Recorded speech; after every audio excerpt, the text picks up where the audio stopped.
Hello, YouTube and Facebook.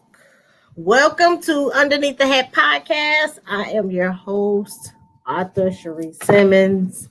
And of course, my phone would ring once I start recording.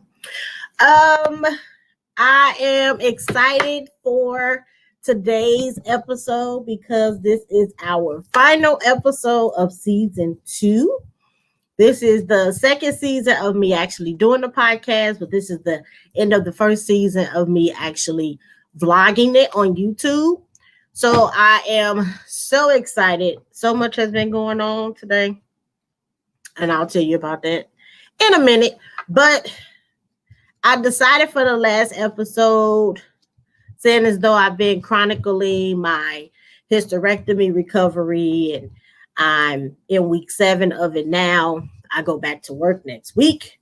So I decided, what could I possibly discuss for the final episode of season 2? So this whole season has been discussing Underneath the Hat, the Truth series. So we've been discussing the good, the bad, and the ugly of different relationships that we have. We've discussed church hurt.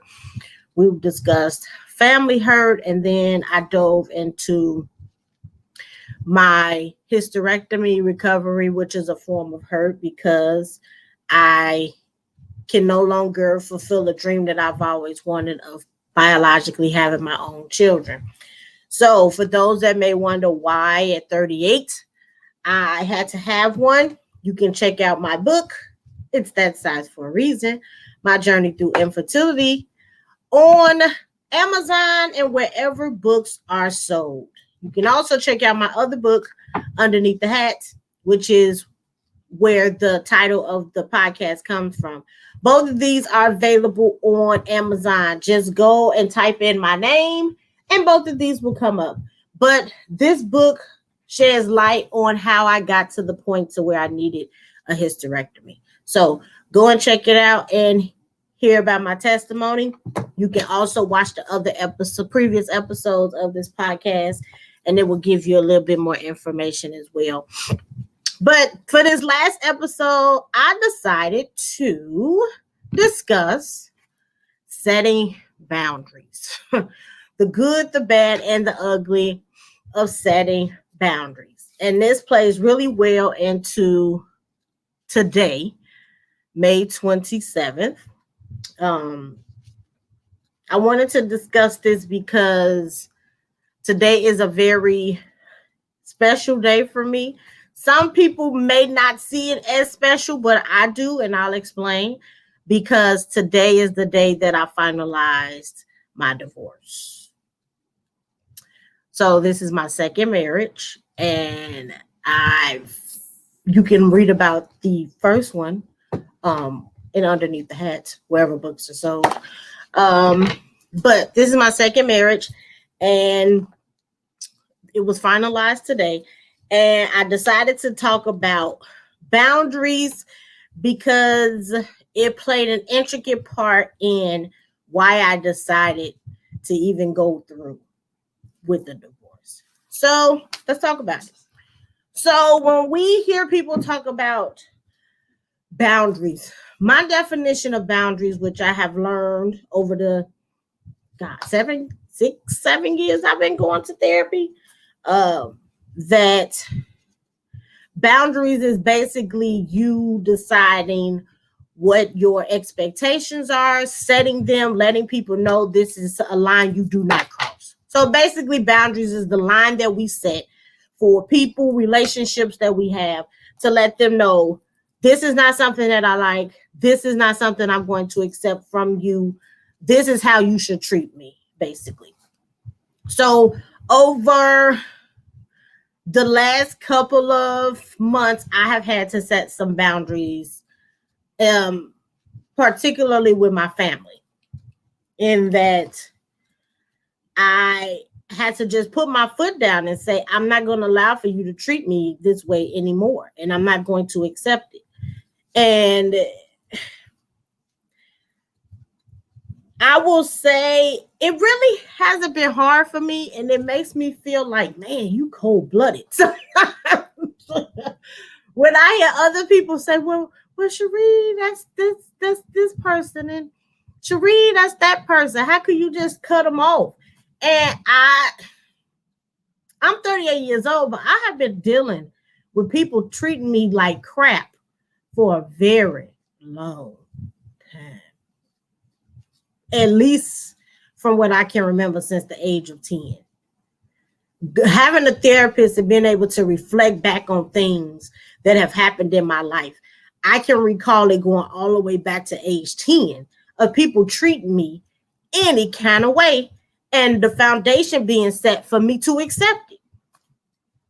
And at 38 years old, 28 years to go through something is a long time.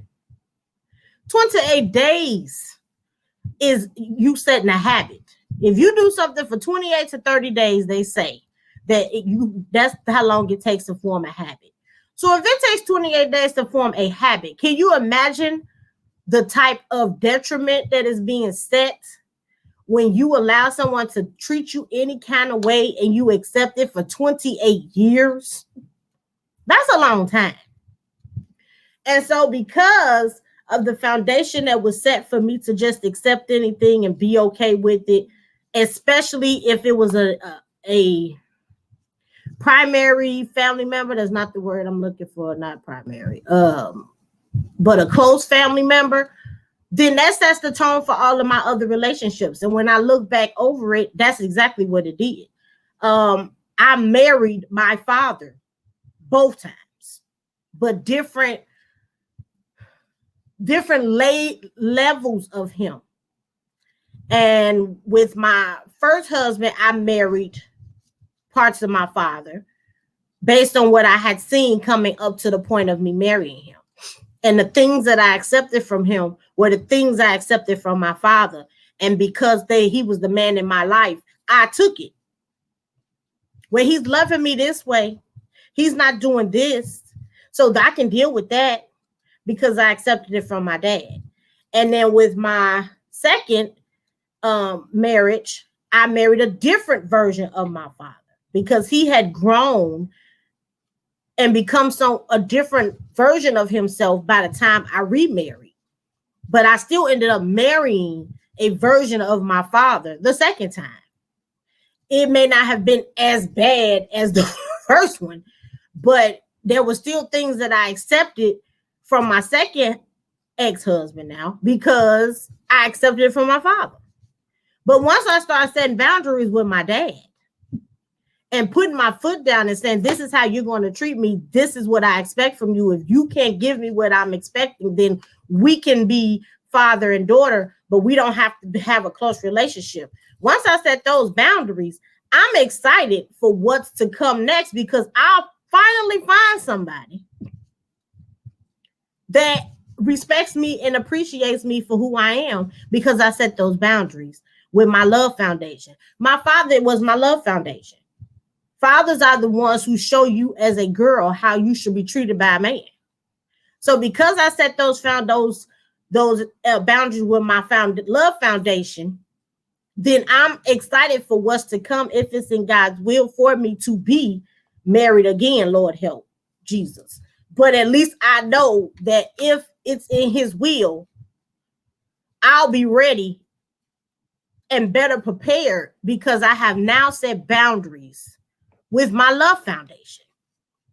And so these other relationships, familial relationships, dealing with family, I've had to set some boundaries over the last couple of months because I have been in the Bible. There's a parable about Jesus and how he asked a group of people to pray for him. And instead of them, that's not the one. He asked people to drink water. And when they drank, he was just testing them to see how they would drink this water. When they drank the water, they put their face down and lapped up the water. And his issue was you're supposed to be watching and drinking water. You can't see if the enemy's coming if your face is down here. So I had to not only watch people but listen to how they moved as far as I was concerned. And there were a lot of people that should have been treating me differently that were not, that were part of my foundation. And so I had to remove myself from them. I still love and respect you as those people in my life, but that doesn't mean that I have to deal with and tolerate the foolery that you're trying to bring into my life. At 38 years old, I enjoy my peace of mind more than anything in the world. And I'm not going to jeopardize my peace of mind for anybody. I don't care who you are. My peace of mind is important to me. And I work too hard to finally get to it. I done paid a lot of money in therapy. I done stayed on my knees and talked to Jesus a lot of times to risk losing my peace of mind for anybody. And so I had to remove myself from them. And again, talking to some of my friends, and they were like, well, you know that show. And that show, I don't care. I don't care.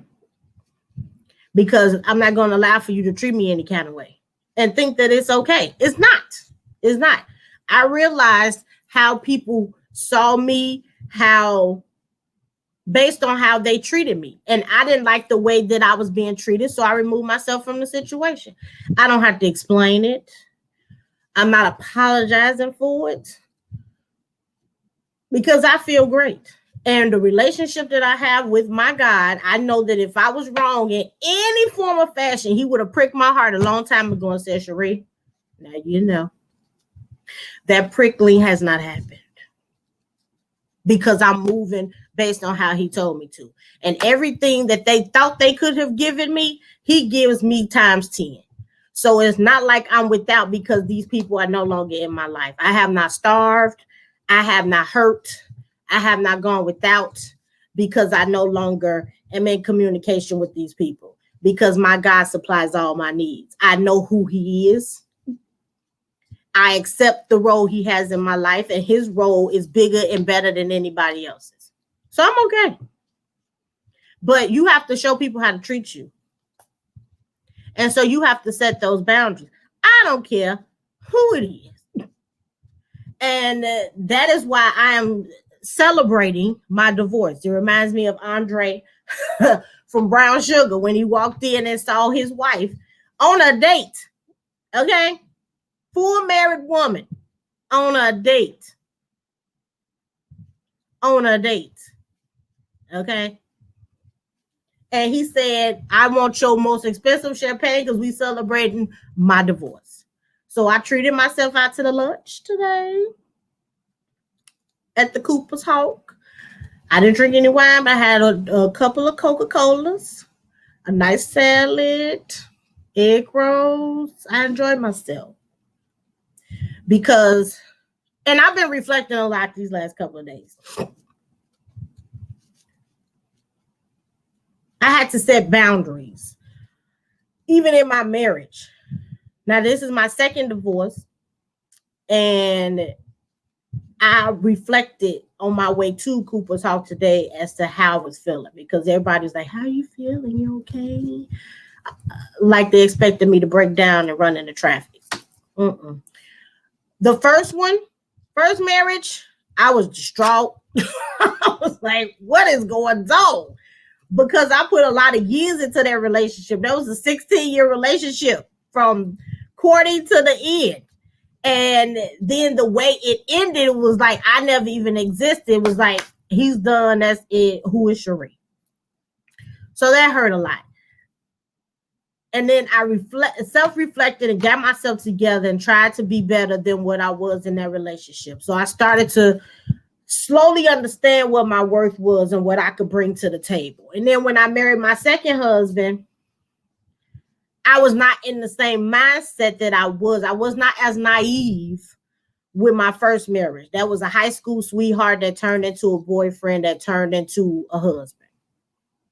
And so the second one, I'm like, okay, what did I do in this one? Let's not make those mistakes again. And there were some things that I could have done differently. I am not one to blame everything on other people.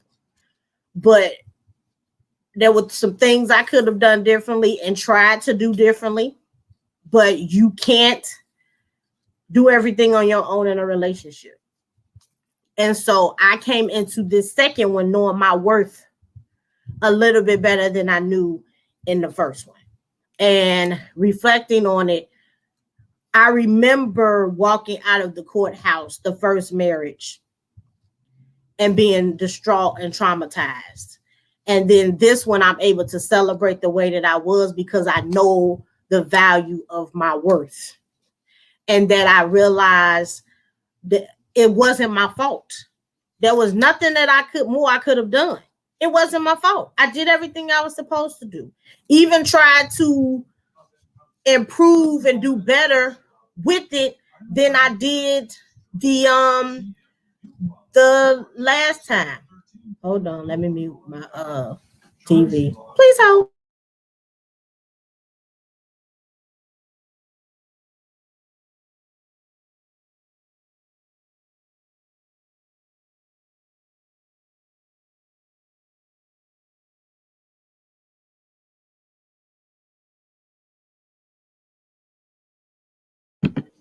Okay, sorry. So I realized the second time around, I wasn't about to beat myself up and be months of crying and snotting all over the place and want to commit suicide. And it's in the book underneath the head.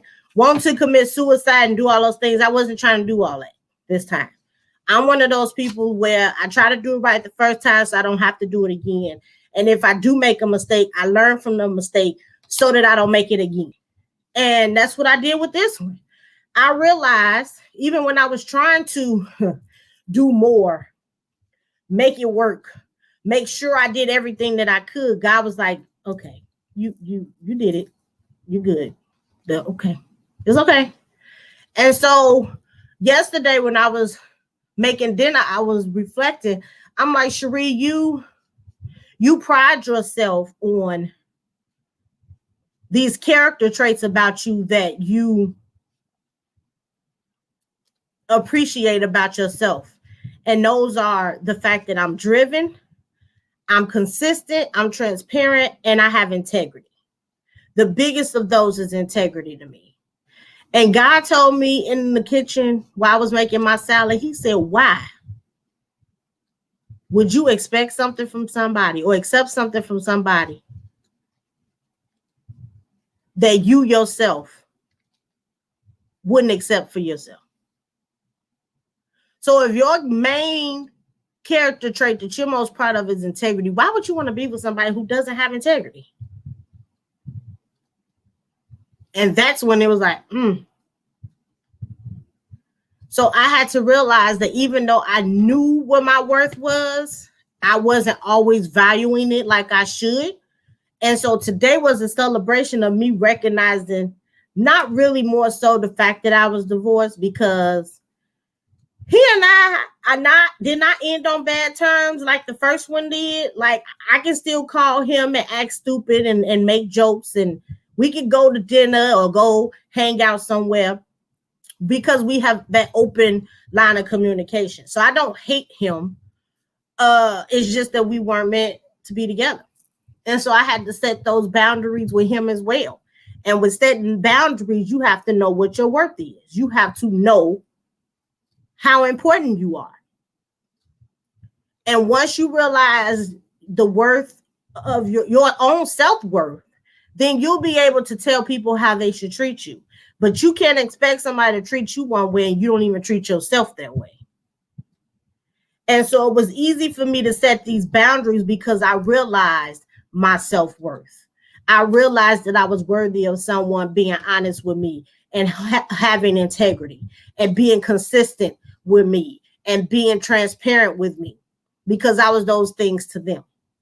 Now, if you look at all my other relationships, all my work relationships, all my friendships, I've had friends spanning over 22 years, all the way down to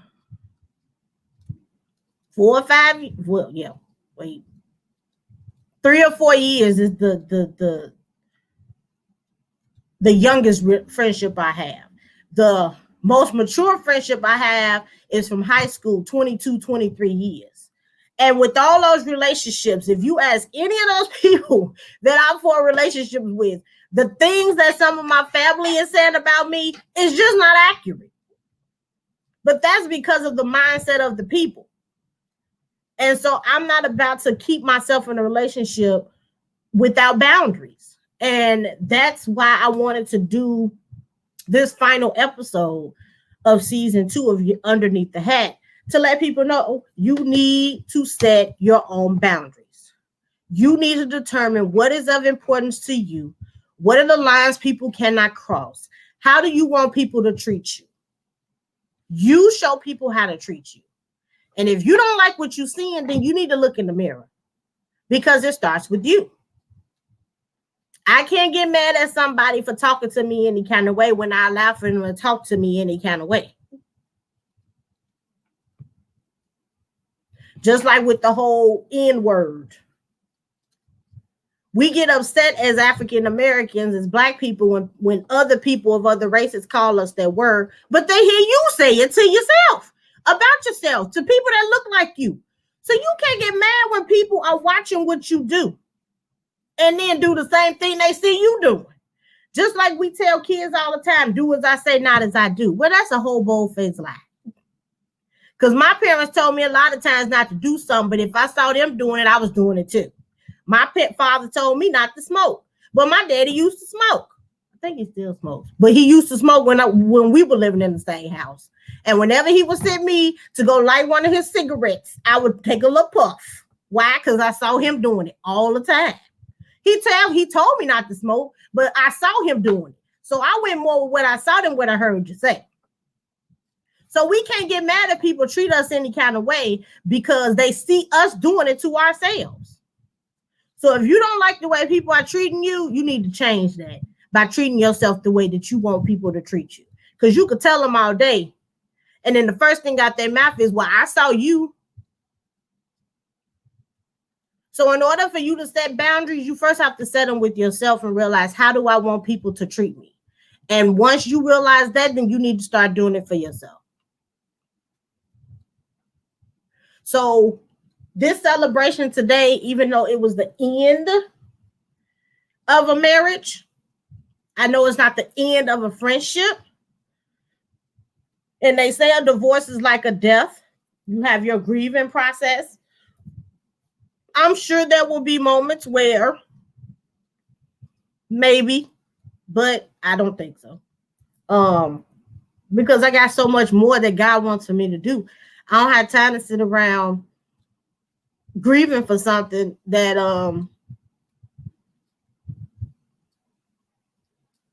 that just wasn't right for me at this moment in my life.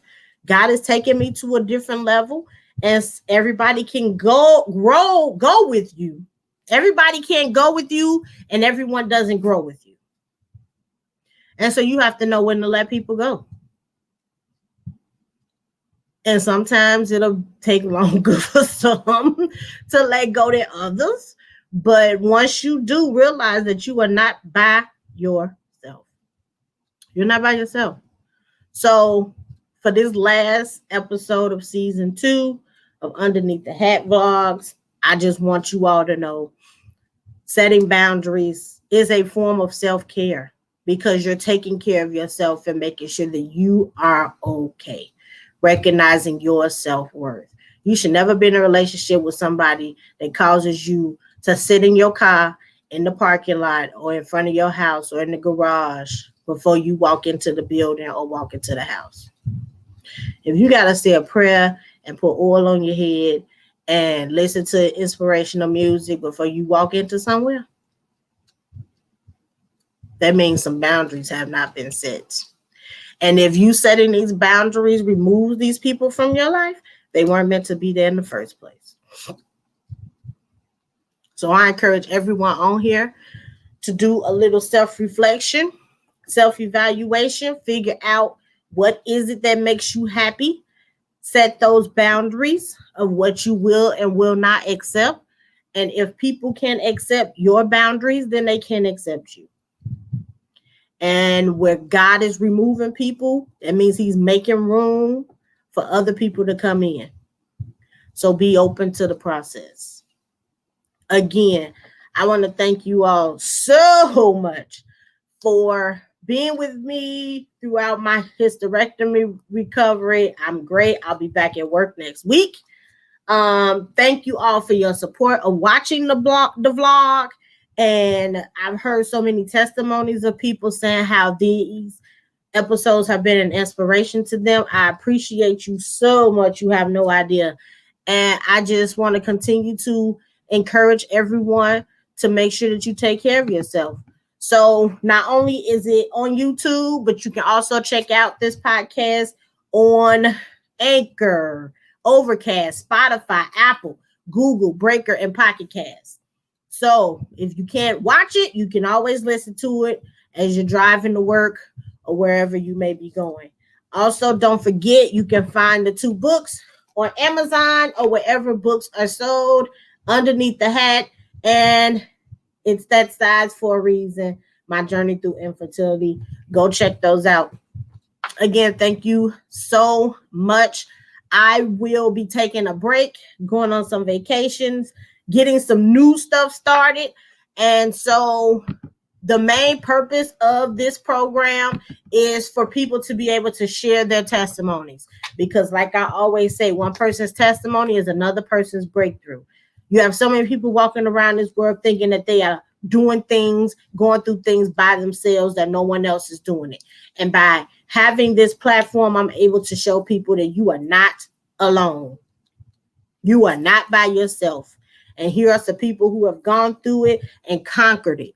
So if you have an idea, story you want to share, I'm still mapping out what the 3rd season is going to look like. And God is telling me, let's see what the viewers want to see.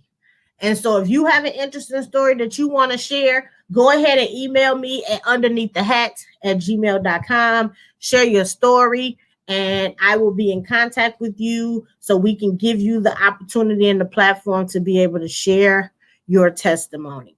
Again, any story that you want to share about the trials and tribulations that you've been through and that you've overcome, go ahead and email me at underneaththehat@gmail.com. We would love to hear your story.